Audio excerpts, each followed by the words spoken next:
The desert wind whispered through the empty streets of Copper Falls, carrying dust and memories across the weathered wooden porches. Marcus Webb stood in front of the old general store, his worn cowboy hat shading his eyes from the relentless Arizona sun. The building looked exactly as it had in the faded photograph the county clerk had shown him. 2 stories of peeling turquoise paint, broken windows like missing teeth, and a sagging porch that had once welcomed travelers from across the territory. $99. That was all it had cost him at the county auction.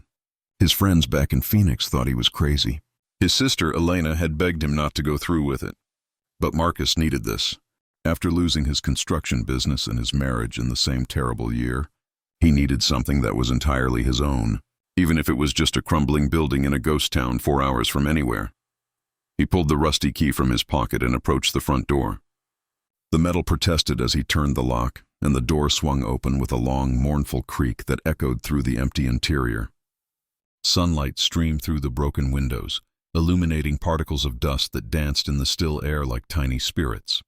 Inside, the store was frozen in time.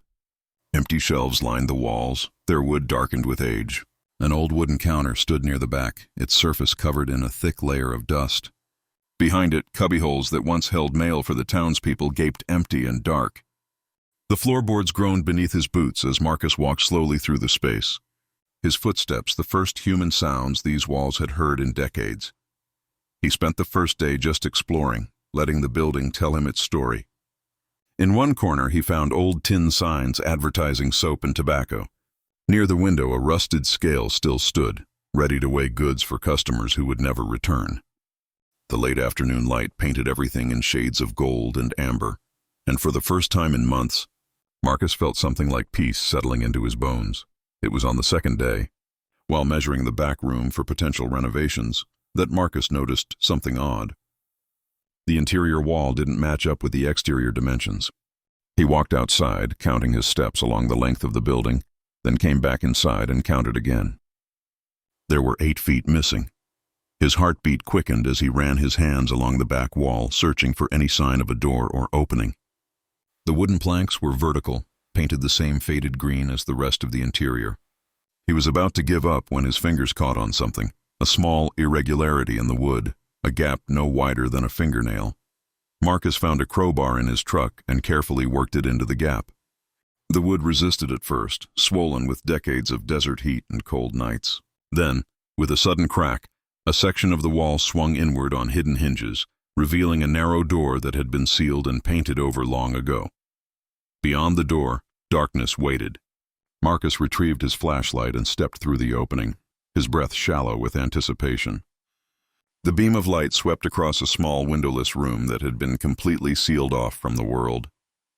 Unlike the rest of the store, this space was immaculate, as if time itself had forgotten to enter. Against the far wall stood a simple wooden desk and chair. On the desk lay a leather-bound journal, a fountain pen resting beside it as though its owner had just stepped away for a moment. Shelves lined the other walls, filled with carefully labeled jars, boxes, and bundles. Marcus approached slowly, his light revealing row after row of preserved seeds, each jar marked with names like Henderson tomatoes, 1952, and Copper Falls corn, 1948.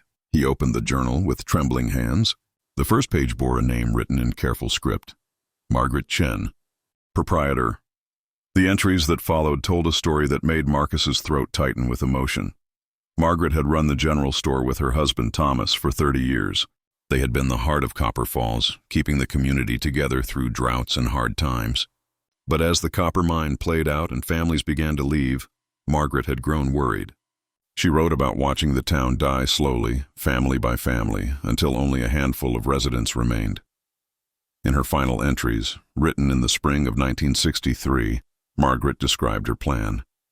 She had spent months collecting seeds from every garden in Copper Falls, family heirlooms that had been brought west by pioneers, varieties that had adapted to the harsh desert climate over generations. She sealed them in this hidden room with hope that someday someone might return and bring the town back to life. "These seeds are more than plants," she wrote in her last entry.